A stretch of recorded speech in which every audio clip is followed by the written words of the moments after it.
El siguiente segmento tiene contenido o opinión.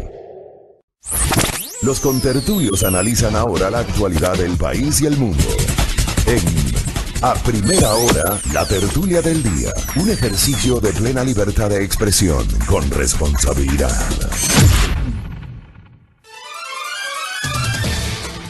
Muy bien, 6:29 en A Primera Hora. Contertulio, ¿cómo le va? Es una terapia venir a este programa. ¿Qué tal? ¿Cómo están, amigos? Qué gusto, Sí. buenos días. Empezamos jornada de martes, 29 de octubre. A ver, mucho para gusto. comentar. Hay muchas Sí. novedades a propósito de la presencia de los delegados, por ejemplo, de la Comisión Interamericana de Derechos Humanos de nuestro país, que están recogiendo testimonios sobre las presuntas violaciones. Digo presuntas porque está en fase de investigación. Yo sí creo que hubo violación a los derechos humanos. De hecho, creo que incluso hasta nosotros podemos considerarnos víctimas por el trolling, Claro. ¿no? Desatado por las cuentas falsas y esos trolls que durante un fin de semana entero se ocuparon en nosotros, ¿no? Así que, pero qué pereza ir allá, oye.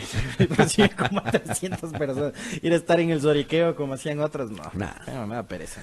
Oye, pero es gracioso, ¿no?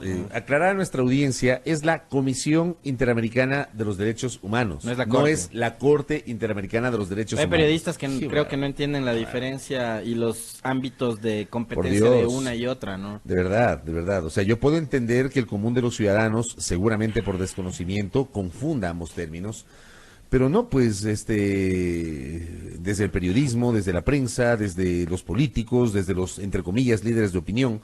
La Corte es una cosa, la Comisión es otra. ¿Ya? Y ayer, por ejemplo, había algunos cuestionamientos, porque claro, en la Corte Interamericana de los Derechos Humanos, el expresidente de la Corte Constitucional, Patricio Pazmiño, sobre quien evidentemente hay una serie de cuestionamientos tras su paso como cabeza de ese organismo, él sigue siendo parte, él es magistrado de la Corte Interamericana, pero la Corte no tiene nada que ver. Hay que conocer un poquito cómo funciona el sistema interamericano de los derechos humanos, y la Corte es una instancia superior a la Comisión Interamericana. La Comisión Interamericana se encarga de valorar una serie de elementos, cuyo rol además, y esto hay que decirlo también, contertulio, o sea, la Comisión Interamericana de los Derechos Humanos, la denominada CIDH, sirve o no sirve dependiendo de quién lo diga o dependiendo de las necesidades que tienen determinados sectores. Hay que recordar que este organismo fue largamente cuestionado en los últimos tiempos sobre su eficiencia, sobre su eficacia, sobre la postura que tiene o ha tenido a lo largo del tiempo la comisión. Recordar que, por ejemplo, aquí en el Ecuador se debatió mucho digamos, el ámbito de acción que podía tener la Comisión Interamericana respecto, por ejemplo, de la emisión de medidas cautelares a favor de determinados personajes. Ha habido personajes que acudieron hasta la CIDH. Claro, Clever Jiménez, Carlos Figueroa, Fernando Villavicencio. Por mencionar un ejemplo. La comisión les otorgó medidas cautelares que no fueron acatadas por el Estado ecuatoriano, porque en aquel momento el Estado ecuatoriano asumía el hecho de que la CIDH no tenía competencias para emitir medidas cautelares y que un Estado no tenía la obligación de acoger esas medidas cautelares, estableciendo sí una diferencia con, por ejemplo, las sentencias que establece la Corte, que sí son de cumplimiento obligatorio y que además son inapelables para los países que integran el sistema interamericano de los derechos humanos. Entonces, esta discusión ya se generó, ya tuvimos en el Ecuador. Y claro, llama la atención que aquellos que denostaron al sistema interamericano y particularmente a la CIDH durante los últimos años, hoy acuden a la CIDH buscando justamente denunciar en esa instancia. Y aquellos que en cambio acudieron recurrentemente, algunos de ellos acudieron recurrentemente a la CIDH o invocaban recurrentemente a la CIDH, hoy en cambio reniegan de la CIDH. Entonces, las cosas, digo, dependen de las coyunturas, dependen de quién lo diga, dependen de quién se sienta afectado y dependen siempre la visión del cristal a través del cual se analicen las coyunturas. Depende de dónde estás parado ese momento también, ¿no? Claro. Porque una cosa es si eres o formas parte del poder y otra si estás del lado más ciudadano. Entonces, por eso creo yo que tiene mucho que ver con lo que tú acabas de decir, el tema del cristal a través del cual se lo mire, ¿no? Claro. Una cosa es con guitarra, otra cosa es con violín. Claro, probablemente cuando estás ejerciendo el poder, digamos, irrupción de estos organismos en eventos como el que vivimos nosotros durante los primeros días de octubre, me imagino yo que para el Estado ecuatoriano, no, para el gobierno nacional sobre todo, implicará un dolor de cabeza, porque, y ojalá, digo, ¿por qué también no recurrir? Porque yo sí dudo mucho de la objetividad con la que se analicen estos escenarios, ¿sí me entiendes? Ahora mismo, y desde la OEA, hay una visión, tú dabas lectura, a cuál es, por ejemplo, la visión que desde la Secretaría General de la Organización de Estados Americanos se tiene con respecto de estas movilizaciones, ¿no? Para Almagro, la cosa es muy parecida como para el gobierno del Ecuador, o sea, creo que por ahí va, ¿no? Para él existe una conspiración castrochavista, correísta, financiada por el narcotráfico y las FARC, que están detrás de todas las movilizaciones, y lo que me parece hace ese funcionario y otros gobiernos también, incluido el nuestro, me parece que es reducir o simplificar el malestar que existe en la población. Hay encuestas que han circulado en los últimos días que hablan y que dan cuenta de que más del 60% de la población respaldaron las movilizaciones indígenas. Entonces ya los indígenas no son solo ese 7% del que habla la prensa o del que hablan los analistas económicos. Hay un malestar sin duda. O sea, decir que lo de Chile tiene que ver con un eje castrochavista, correísta, me parece que es una torpeza, ¿no? Me parece que es una torpeza. Entonces yo por eso sí dudo de la objetividad y de la amplitud que puedan tener al momento de elaborar los informes estos organismos. Quisiera tenerles un poco más de fe, pero sabemos cuál es también la forma de operar, ¿no? Y hoy, yo insisto, creo que estamos viviendo un momento complejo, complicado en la región, e insisto, o sea, si es que desde la Secretaría General de la Organización de Estados Americanos ya parten esos prejuicios, me imagino que gente como los representantes de la CIDH tampoco es que podrán tener mucho campo de acción, considerando que Almagro sale y dice, por esta vía es la que están transitando las protestas en los países de Sudamérica. Claro, a ver, estamos hablando, y ahí, por ejemplo, sí se requiere una postura, digamos, más de imparcialidad, de neutralidad. Voy a quitar la palabra imparcialidad, a mí no me gusta utilizar la palabra imparcialidad, y ustedes me han escuchado un montón de veces.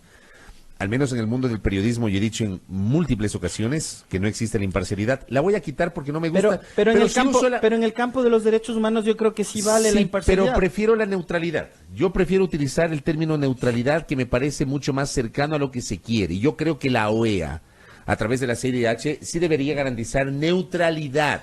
Es decir, ubicarse en un punto intermedio. Escuchar tanto a las autoridades del gobierno, cuanto a aquellos sectores que fomentaron las movilizaciones del 3 al 13 de octubre. Yo suscribo lo que tú dijiste, o sea, es un proceso que está en investigación, sin duda. Esa investigación tiene que apuntar a conocer la génesis de los actos vandálicos, no la génesis de la protesta en sí. Yo creo que hay que separar las cosas. Yo discrepo totalmente con aquellos que pretenden poner las cosas y a todo el mundo en el mismo saco. O sea, a mí me parece eso deleznable, me parece ruin, me parece totalmente manipulable el hecho de pretender poner a todos en el mismo saco. Yo sí separo la protesta, que es absolutamente legítima, la protesta, de los actos de vandalismo. Yo creo que los actos de vandalismo tienen que ser investigados porque eso sí no se puede tolerar. No se puede tolerar la destrucción de la propiedad pública, no se puede, de los bienes públicos, no se puede tolerar la destrucción de la propiedad privada. ¿Pero qué esperas en una protesta con Tertulio? No, pero hay protestas y protestas, pues, o sea, no vamos a justificar el vandalismo, pues. No, yo no estoy justificando el vandalismo, pero casos en la historia ha habido, ¿no? De derrocamiento sí, de acuerdo. Entonces, Entonces también quejémonos de cómo votaron en Bolivia la estatua de Hugo Chávez, que Pero, también es parte del bien público. yo no me quejo de eso, pues yo me quejo de yo me quejo de la destrucción de los bienes públicos y de la propiedad privada. A ver, yo me quejo de que se metan, por ejemplo, haciendas en la provincia de Cotopaxi. De acuerdo Sí me contigo. quejo de eso. De acuerdo contigo. Pero ¿escuchaste lo que dijo ayer el defensor del pueblo con respecto a eso? Sí, sí, Porque claro. hubo una declaración Sí, sí. del vicepresidente diciendo, bueno, también tienen derechos humanos. Y tengo entendido que, mira tú, uno de los invitados de ayer, Rodrigo Gómez de la Torre, ha ido a la CIDH. A decir que se violaron sus derechos humanos, que se violaron los derechos humanos de quienes se vieron impedidos de ir a trabajar, de quienes trabajan en las florícolas, de quienes vieron destruidas sus inversiones, sus plantaciones, de aquella planta productora de lácteos que también fue saqueada, etcétera, etcétera. Bueno, el defensor del pueblo dijo que eso no es violación de derechos humanos, que esos son delitos y que tienen que ser juzgados como delitos. Por eso separó las cosas. Ya, violación de derechos humanos en el ámbito de la competencia del Estado, que tiene el monopolio de la fuerza. Cuando sale el Estado con la policía y con el ejército a dar de garrote a la gente, hay violación de derechos humanos. Cuando sale la policía con el SIG-10 y te desaparece a los hermanos Restrepo, hay violación de derechos humanos. Desde luego. Hay una distancia enorme entre pisar una florcita de una florícola y desaparecerte a dos chicos. Por supuesto. O sea, no vamos a comparar. No hay equivalencias. Yo lo que te digo es que la posición, o sea, al menos la mía, y estoy seguro que la tuya también, absolutamente clara respecto a condenar y rechazar el vandalismo. O sea, perdónenme, el vandalismo yo no lo puedo equiparar con la legítima protesta. Yo sí separo las cosas. ¿Ya? O sea, separar, por ejemplo, no sé, pues, la marcha de los indígenas. Una cosa es la marcha de los indígenas, una cosa es la marcha pacífica, probablemente el bloqueo de carreteras que a todos nos perjudicó, sí, a todos nos perjudicó. Que es parte de una protesta, también es parte de una protesta. Pero otra cosa es que se metan a las haciendas, que se metan a las florícolas, que destruyen. Entonces que a esas personas que hicieron eso, a través de los videos que hay, los identifiquen. Exacto. Y la justicia ordinaria los procese. De acuerdo. Pero a los voluntarios, a los ciudadanos que perdieron ojos, que resultaron heridos, a los familiares de los 10 muertos de los que habla la Defensoría del Pueblo, que el Estado también repare por los derechos humanos que fueron violentados. Desde luego. Por eso te digo, hay que separar las cosas. Hay que separar. Y a mí me llama la atención que haya gente que yo digo tiene o debería tener un mínimo de criterio, que se permite ahí poner a todos en el mismo saco, y a mí me parece totalmente injusto eso. El tema de las universidades, por ejemplo, yo quiero insistir en mi postura en torno a que yo sí creo que fueron desatinadas las declaraciones de la semana pasada del ministro de Defensa. Y no sé, entiendo que hasta el sol de hoy el Ministerio de Defensa no muestra pues las evidencias de que efectivamente las universidades se convirtieron en centros de abastecimiento logístico para grupos vandálicos. O sea, no es lo mismo el que las universidades se hayan convertido en centros de abastecimiento para los indígenas, es decir, para recibir donaciones, centros de acopio para recibir donaciones, con la presencia de voluntarios estudiantes, de otras personas que sin ser estudiantes decidieron sumarse justamente a la cruzada para apoyar a los indígenas en el sentido de brindarles ese abastecimiento en cuanto a alimentos, en cuanto a vestuario, e incluso apoyo económico. Hubo gente que fue y dejó una donación, 5, 10, 15, 20 dólares, dejó una donación para apoyar eso. No puedes comparar, no hay equivalencias. Y lamentablemente, la declaración del ministro de Defensa de la semana anterior, a mí me parece que fue tan desatinada que hasta el sol de hoy, yo al menos, no sé si tú lo has visto, yo no veo la evidencia que hayan parado esa declaración del señor ministro de Defensa, que creo que fue desatinada, fue inoportuna, no contribuye a la paz, deja en muy mal predicamento a las universidades, que además son universidades emblemáticas, son universidades con trayectoria, son universidades que a lo largo del tiempo se han destacado por la excelencia académica, la Católica, la Universidad Andina, la Escuela Politécnica Nacional, la Universidad Politécnica Salesiana. O sea, no me van a decir a mí que esas universidades a lo largo del tiempo han tenido otro tipo de características, ¿no? No.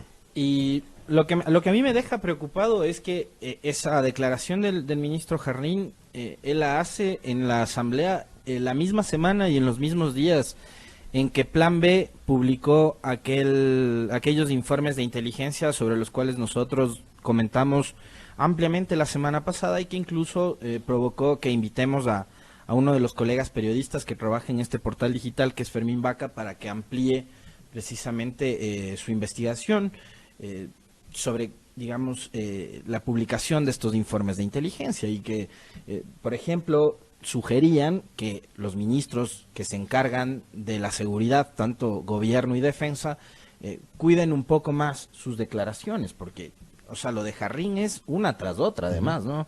Desde aquel domingo, en pleno, en plena fase de protesta y de movilización, que salió a decir que los militares están preparados para la guerra. Esa guerra que perdieron contra un grupo irregular liderado por Huacho, que cobró la vida de civiles, de periodistas, de militares. Ese mismo ejército que estaba preparado para la guerra, para combatir a ciudadanos en la calle, en Quito, perdió la guerra contra Huacho. Huacho secuestró y mató a ecuatorianos.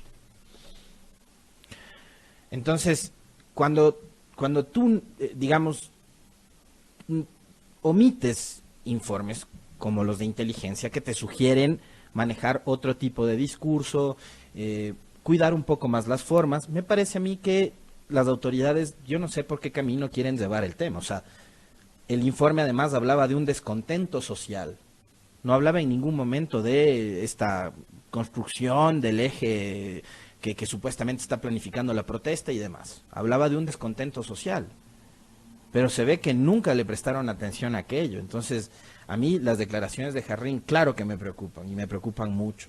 Y ojalá la CIDH también se haga eco de la preocupación que existe en diversos sectores de la sociedad, más allá de los que, digamos, puedan concentrar su mayor atención. Ojalá escuchen, ojalá sean recibidos la mayor cantidad de personas que resultaron heridas, que participaron en la protesta y demás. Yo no estoy justificando el vandalismo, como alguien pretendió decir como 20 veces, creo que envió el mismo mensaje.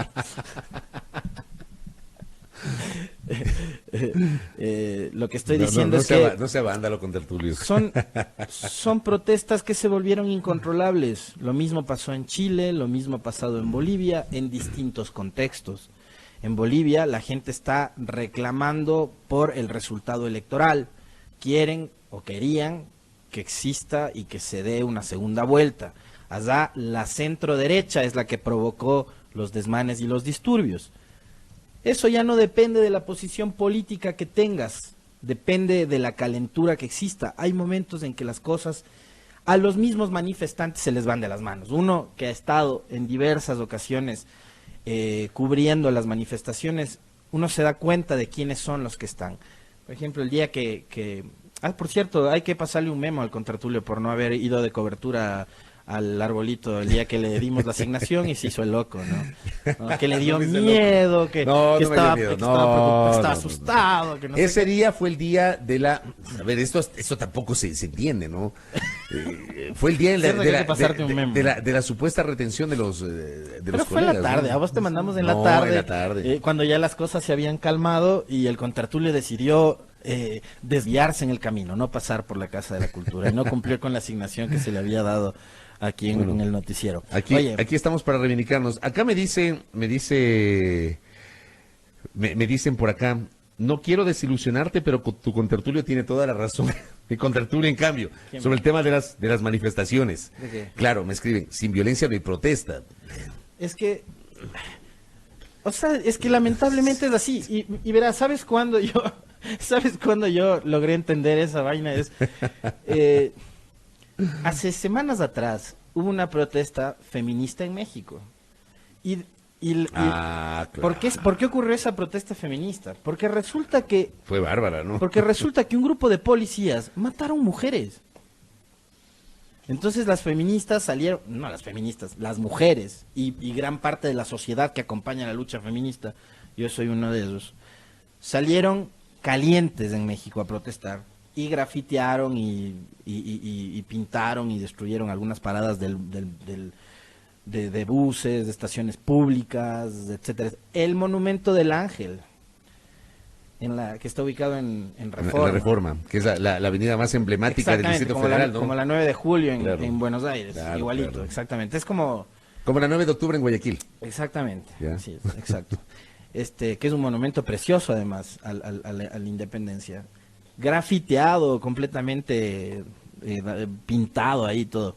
Entonces yo decía, vamos, eso no me parece que está bien, pero me decían, oye, el Estado tiene que hacerse cargo, policías mataron mujeres. Y yo, caray, o sea, sí, también me pongo en los zapatos de, ¿cómo haces para protestar tú después de que te matan a 4 o 5 mujeres, un grupo de policías? Sí.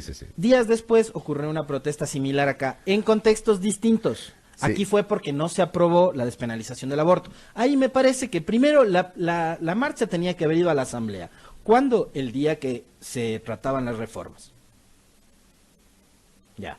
Resulta que fue días después y fueron al centro histórico a pintar y grafitear las paredes. Y ahí igual, un grupo de feministas me mandó al Cairo diciéndome que yo no entiendo, que no sé qué. Que no... Digo, no, a ver, primero, pongamos en contexto. En México la cosa era por el asesinato de mujeres. A cargo o a manos de alguna forma representantes del Estado, que son policías. Acá era por la no despenalización del aborto y ustedes enfocaron el objetivo mal. O sea, vayan a la asamblea. Vayan a la asamblea. Sí, pues si iban a la asamblea a cascar asambleístas, hasta yo les apoyaba. Oye, pero a ver, yo te insisto, pero separemos las cosas. Hay que enfocar mejor el tema. Sí, y yo insisto, creo que a eso iba cuando me desvié hablándote de que no cumpliste con la asignación. Nosotros hemos estado ¿cuántas veces en manifestaciones y en protestas con Tertulio? Entonces, a mí me pasó, por ejemplo, esta vez que cuando yo sí fui al arbolito a recoger testimonios y entrevistas y hablamos con Luisa Lozano, con esta mujer indígena que estaba al frente de las protestas, y había un grupo de chicos con Tertulio al frente. Cuando ya terminaron de darse el recorrido por todo el centro, uno de esos días que fue el de mayor calentura, cuando dieron la vuelta al centro y ocurrieron los enfrentamientos, ya regresan al arbolito y el movimiento indígena estaba en ese momento ya disponiéndose a alimentarse. Hubo un grupo de chicos encapuchados, no indígenas, que probablemente eran de los que hablaba el informe de inteligencia, el grupo de combatientes populares, encapuchados, no indígenas, que empezaron a arremeter contra la policía que estaba rodeando la Contraloría y que quería ir hacia la asamblea y que empezó a lanzar piedras a la Contraloría y no sé qué. Y fueron los mismos dirigentes del movimiento indígena quienes se acercaron donde estos chicos y les dijeron, oye, ya, basta, o sea, no generes problemas porque ahorita vamos a concentrarnos en el arbolito a tratar de almorzar, de comer. Pero ellos estaban generando escaramuzas, otra vez conflictos, problemas, ¿me entiendes? Entonces, hay momentos en que células muy pequeñas como estas, porque eran 20 de miles que estaban en el arbolito, son las que generan el caos. Era un problema, entonces, ¿qué haces ahí? Y después, esto es como una pandemia. Pero se va contagiando la gente y ya la cosa se vuelve. Ahí me estás terminando, me ratificas lo que acabo de decir, que no puedes poner a todos en el mismo saco. Yo, por ejemplo, insisto, yo sí rechazo que pongan a todos en el mismo saco. Y lo han hecho algunos. Se lo ha hecho desde los medios, se lo ha hecho desde las redes, se lo ha hecho desde el discurso político, se lo ha hecho desde desde una parte del discurso oficial. O sea, yo sí rechazo que pongan a todos en el mismo saco. No puedes tú comparar el caso de la protesta de los indígenas concentrados en el Parque del Arbolito con lo ocurrido durante la madrugada del viernes, amanecer sábado, en algunos sectores de Quito, donde grupos vandálicos entraron a barrios.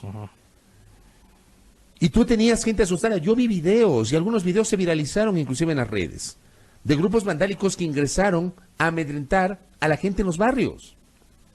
Lo que pasó durante el sábado, que hubo gente que tuvo que salir de los barrios y pararse en las avenidas o en las calles para enfrentar justamente la presencia de vándalos. Entonces, separemos las cosas, que es lo que yo te digo. Oye, a propósito de mi comparación con el tema de Huacho, no es una mala comparación, dice Franagro Gibaja, dice, es una mala comparación.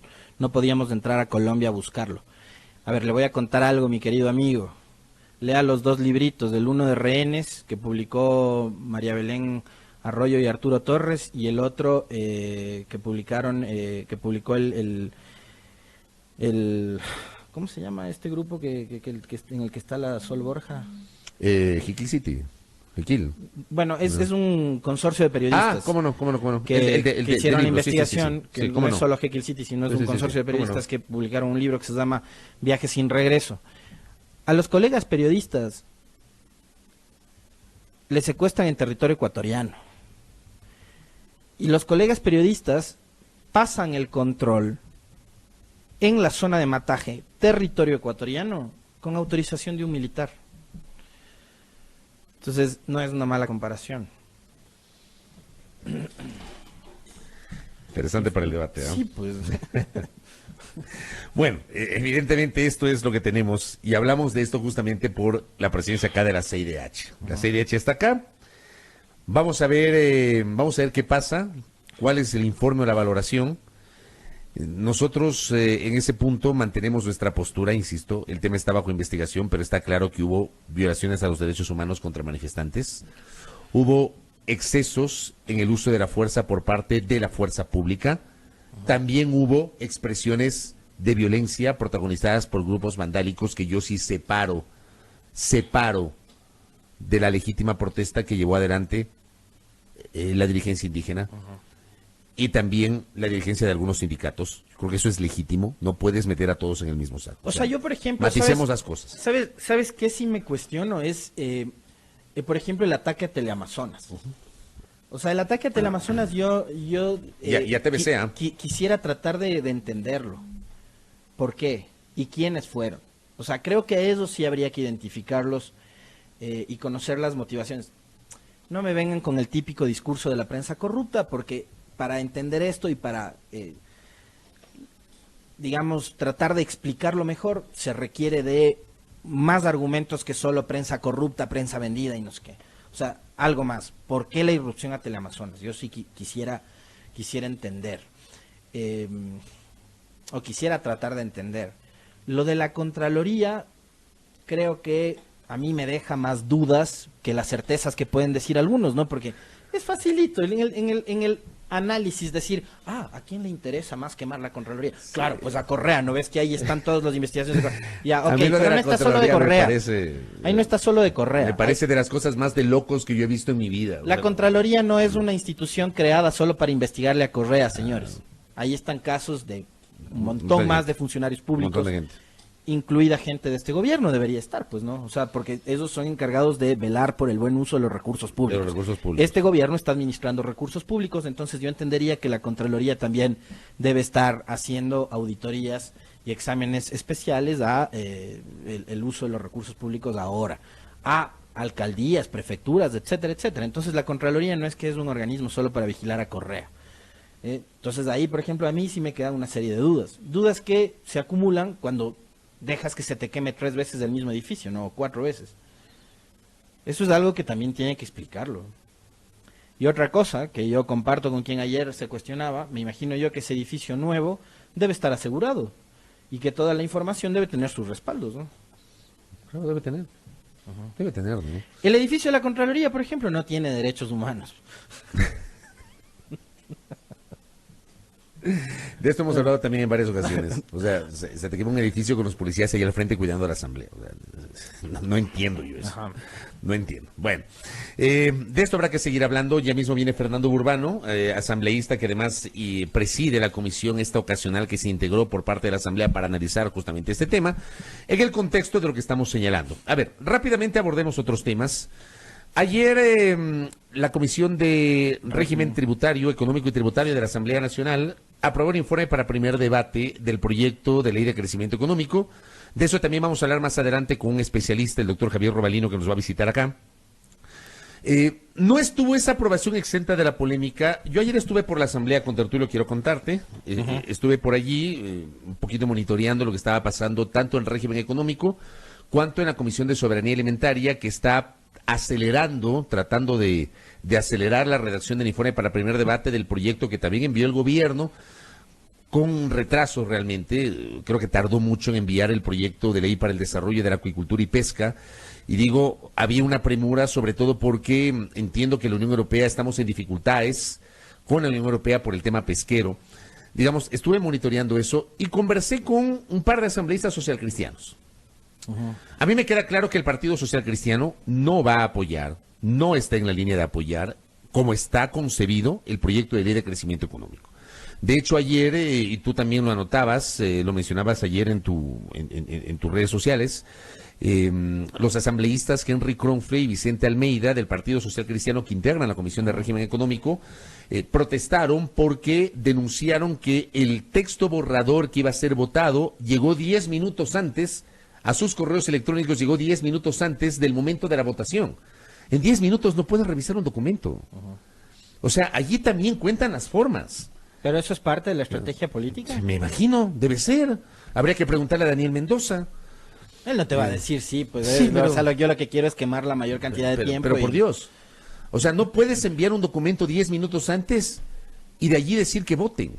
O sea, desde ese punto de vista, yo sí doy la razón a quienes protestan por aquello, porque me parece a mí que, aunque los plazos son muy cortos para el trámite de la ley económica, tú no puedes impedir que un legislador revise, por lo menos, dale tiempo, dale un día por lo menos para revisar todo el contenido de un informe. Un informe, amigos y amigas, no es 1 o 2 páginas.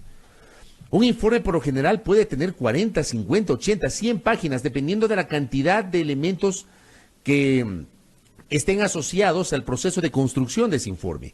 Esta ley, entiendo, tiene 400 y pico de artículos. No es una ley pequeña, no es una ley chiquitita, es una ley muy amplia, sobre la cual inclusive hay gente como el jurista guayaquileño Eduardo Carminiani, que ha advertido que esta ley podría tener visos de inconstitucionalidad porque no habla de una sola materia. Y mira tú, de esto también, durante episodios anteriores, también la clase política se quejaba, pero vuelvo a insistir, las cosas están mal o están bien dependiendo del momento, de la coyuntura, de quién lo dice o de quién lo hace.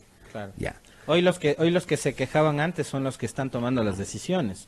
Y súmale comentarios y críticas de economistas como Marco Flores, como Danilo Albán y algunos otros, ¿no? Y súmale además sectores que yo, por ejemplo, debo decirte, a mí sí me ha sorprendido la posición, por ejemplo, de Patricio Alarcón de la Cámara de Comercio.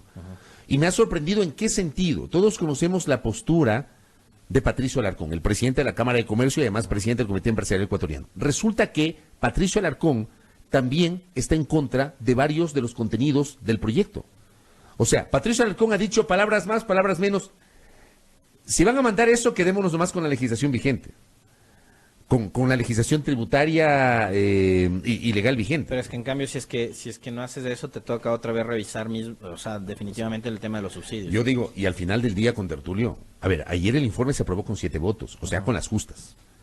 Ayer se aprobó con 7 votos en la comisión. A ver, y tomando en cuenta quiénes fueron las tiendas políticas que lo aprobaron, Alianza País, Creo y Suma, ¿esa coalición sin el Partido Social Cristiano tiene los votos suficientes como para aprobar el texto en el Pleno? Cuando ya pase a segundo debate. ¿Les alcanza a Alianza País, a Creo y a Suma? No, no les alcanza. ¿Ah? No les alcanza. Ahora, lo que yo sí destaco es la habilidad del Partido Social Cristiano, oye. Porque finalmente ayer Almeida y Kronfle no votan en contra. Se abstienen. Se abstienen. Se abstienen. Muy Sí, críticos en el discurso, sí, pero se abstienen. no votaron en contra. No Dicen que votan van a en presentar un informe de minoría. Por Claro. cierto, me envían un mensaje, gracias este mensaje. Me envían desde la Comisión de Régimen Económico. Ajá. Me dicen, el informe se envió con la convocatoria el día anterior. Lo que se envió 10 minutos antes fue una matriz que solicitaron los legisladores con las últimas observaciones y aportes escritos que entraron hasta el momento de la sesión. Me parece válida esta aclaración. De todas maneras, digo, hubo esta protesta o este rechazo de los mencionados legisladores. Y tú bien anotas. A ver, y o sea, ¿sabes ese voto de abstención, yo quisiera entender, porque, a ver, en la vida hay momentos en los cuales tienes que tomar decisiones. Claro. O sea, es sí o es no. Y si eres tan crítico como lo fue ayer, por ejemplo, Almeida y a su salida Kronfle, Votas en contra. lo más lógico hubiera sido que votes en contra. Votas ¿no? en contra y presentas tu informe de minoría. Entiendo Ajá. que ellos van a presentar informe de minoría. Tienen listo ya el Pero ¿por qué se informe de abstienen? Ya, esto me recuerda cuando hubo la votación del polémico artículo vinculado a la despenalización del aborto por violación en las reformas al Código Orgánico Integral Penal. Hubo legisladores que inicialmente iban a apoyar y se abstuvieron. Hubo legisladores que estaban en contra pero terminaron votando abstención. O sea, hay momentos en los cuales hay que tomar decisiones. O es blanco o es negro. Ojo, yo sí creo que en la vida hay matices, no todo es blanco y todo es negro. Pero el momento de tomar una decisión, ahí sí es blanco o es negro, fondo contra Tertulio. Sí, ¿Es sí o no? sí, exactamente, pero eso te digo que a mí me sigue sorprendiendo no sé si, no voy a decir para bien o para mal, pero me sigue sorprendiendo esa habilidad que tiene el Partido Social Cristiano para hacerse el quite. Porque, a ver, durante las protestas hubo mensajes ambivalentes del PSC. Sí, tenemos el audio de Nebot. Tenemos mensajes ambivalentes Alistamos durante las protestas de Cintia Viteri, diciendo que el gobierno es el responsable del alza de los pasajes. Después llega Nebot y trata de suavizar el tema de las medidas y más bien empieza como la típica, la defensa del feudo, ¿no? Que Guayaquil, que no sé qué, que váyanse al páramo, que les pongo las volquetas y no sé cuánto, a defender a Guayaquil, al feudo, ¿no? Cosa que además creo yo le va a significar a Nebot un costo político muy, muy importante. Porque no entiende, si él quiere ser presidente, tiene que ser presidente del Ecuador. Claro. No presidente de Guayaquil. Exactamente. Entonces, No entiende. Entonces, uno, como yo suscribo lo que nos dijo ayer Alberto Acosta, uno ya a la edad de Nebot, uno pensaría que ya terminó de madurar, pero sigue siendo el mismo Nebot de toda la vida. El mismo del ven para mearte y tales, ¿no? De los 90. El mismo. El que se peleó con un juez ahí en la corte de Guayaquil. Exacto, ¿no? el que le dio el periodicazo al juez. O sea, es el mismo Nebot. Es el mismo Nebot, del oligarca imbabureño. No sé, que además me parece a mí una de las mejores repeladas en la política ecuatoriana. Bien puesto ahí. Oye, pero tú decías, pero, tienes lo de Cintia Viteri, tienes lo de Nebot suavizando. Exacto. Y ahora. Y después tienes las ejecutorias del gobernador, que es social cristiano. Tienes el mensaje de Lenny Moreno, que para mí no es una cosa menor. Cuando dijo, el guiño a Nebot y a Lazo. Pero desde luego, que esperaba que Lazo y Nebot sean presidentes en algún momento de este país. Y ahora tienes el mensaje de Nebot diciendo no más impuestos, no va por ahí, estamos en contra de las medidas económicas del gobierno y la postura del bloque. Oye, escuchemos a Nebot, escuchemos un extracto de lo que dijo Nebot, por favor.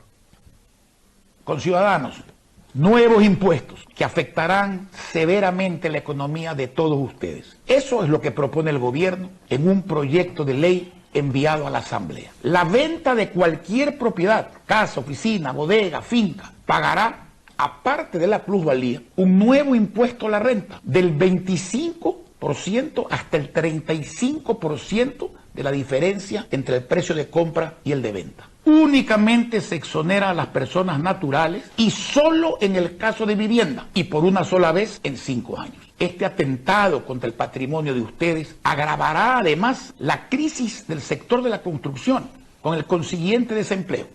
Se impone un nuevo tributo de más de $500 millones al sector empresarial, que al ser trasladado al precio de los productos, acabará siendo pagado por ustedes, los consumidores. Al suprimir las rebajas actuales, se incrementa con dedicatoria el impuesto a la renta a un gran número de profesionales y ejecutivos. Nada ni nadie se salva, ni los servicios de telefonía fija y móvil, los de televisión pagada, ni las colas, la cerveza y los cigarrillos. El gobierno parece no entender que el aumento de impuestos impide el crecimiento económico y social y causa desempleo. El Ecuador necesita lo contrario, impuestos bajos, crecimiento y empleo. Seguimos insistiendo, reduzcan el gasto público, refinancien la deuda, hagan alianzas con el sector privado para administrar las empresas del Estado, den confianza y seguridad jurídica para lograr inversión nacional y extranjera. Hagan productivo y rentable el agro e inviertan en el desarrollo del Ecuador los recursos que aportamos al IES. Debemos unirnos, ecuatorianos, y lograr que la Asamblea Nacional rechace esos nuevos impuestos propuestos. No más impuestos. El pueblo no puede seguir pagando la farra del Estado. Correcto. Ahí tienen a Nebot. Lo que acabo de escuchar de Nebot, además, no le había escuchado a Nebot, recién en este momento lo acabo de escuchar. Me confirma algo que ayer, ya en la parte final del comentario, ya lo tenemos a Fernando Burbano, en minutos estamos con él. Algo que ayer me dijo en uno de los pasillos de la Asamblea, Vilma Andrade, Izquierda Democrática, me encontré con ella ayer. Y me decía, están incorporando o incluyendo en la ley de crecimiento económico un camuflado impuesto a la plusvalía. Acabo de escuchar a Nebot decir algo parecido, que se está agravando la plusvalía. Hasta el 35%. ¿Qué pasó? Me encantaría saber qué opinan los constructores. Me gustaría escuchar a los constructores. a quienes lideran la Cámara de la Construcción o, por ejemplo, a los buenos amigos profesionales de este segmento, este colectivo llamado Constructores Positivos, que tenían expectativas, por ejemplo, respecto de la derogatoria de la ley de plusvalía, que estaba vigente, que fue derogada tras el pronunciamiento de la consulta popular del 4 de febrero de 2018 sobre este tema que acaba de señalar Nebot. Pero claro, ¿por qué escuchamos a Nebot? Porque el contertulio bien anotaba la evolución o la modificación, no voy a utilizar evolución, la modificación del discurso conforme van pasando los días y las semanas y dependiendo de la coyuntura. O sea, más allá de que a mí no me sorprende la postura de Nebot y del Partido Social Cristiano, porque desde hace más de 2 décadas los socialcristianos han manejado la tesis político-electoral del no más impuestos, entendiendo que esa tesis comenzó a tener fuerza después de uno de los grandes errores históricos impulsados por el Partido Social Cristiano. En el año 1998, la eliminación del impuesto a la renta y la creación del impuesto a la circulación de capitales, el del 1%, que los de mi generación para arriba deben recordar. Justamente cuánto nos afectó a los ecuatorianos el impuesto del 1%. Ese es uno de los grandes errores históricos de los socialcristianos en materia legislativa y en materia económica.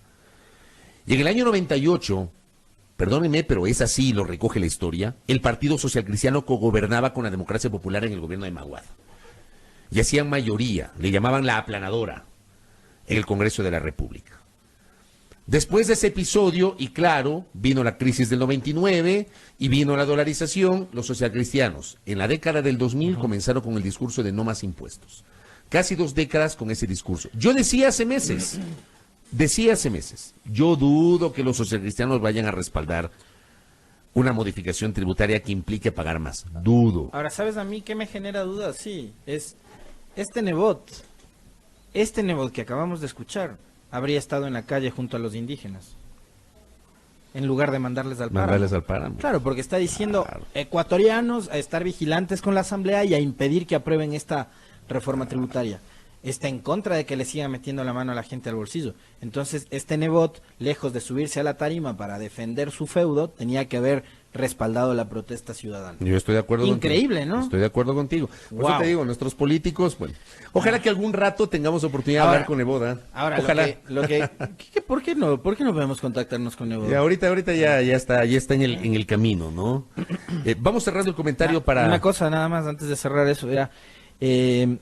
Lo que por eso te decía yo hace un momento que me sorprende, digo, esa habilidad que tienen los socialcristianos de hacerse el quite, ¿no?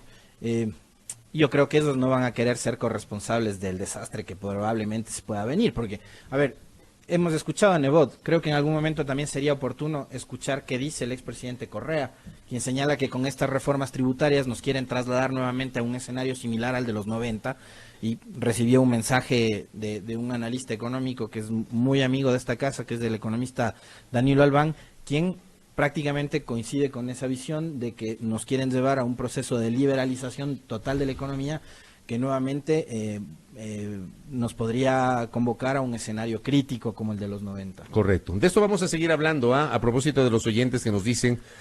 autorregulación de la banca, contertulio. No, eso no existe. Eso no existe. Banco Central Autónomo, sin control del Estado. Acuérdense, con eso cierro. Quieren. Otra vez que los banqueros hagan y dispongan con los recursos de los cuentaahorristas lo que les dé la gana, como hicieron en los 90. Señores, teletranspórtese al año 94.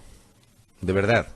Vayan al año 94 y revisen la historia. De esto vamos a seguir hablando mañana. 7:11, vamos a la pausa. Al retornar estaremos hablando ya con Fernando Burbano, asambleísta, presidente de la Comisión Ocasional, integrada para investigar los hechos del 3 al 13 de octubre. 7:11 en la primera hora.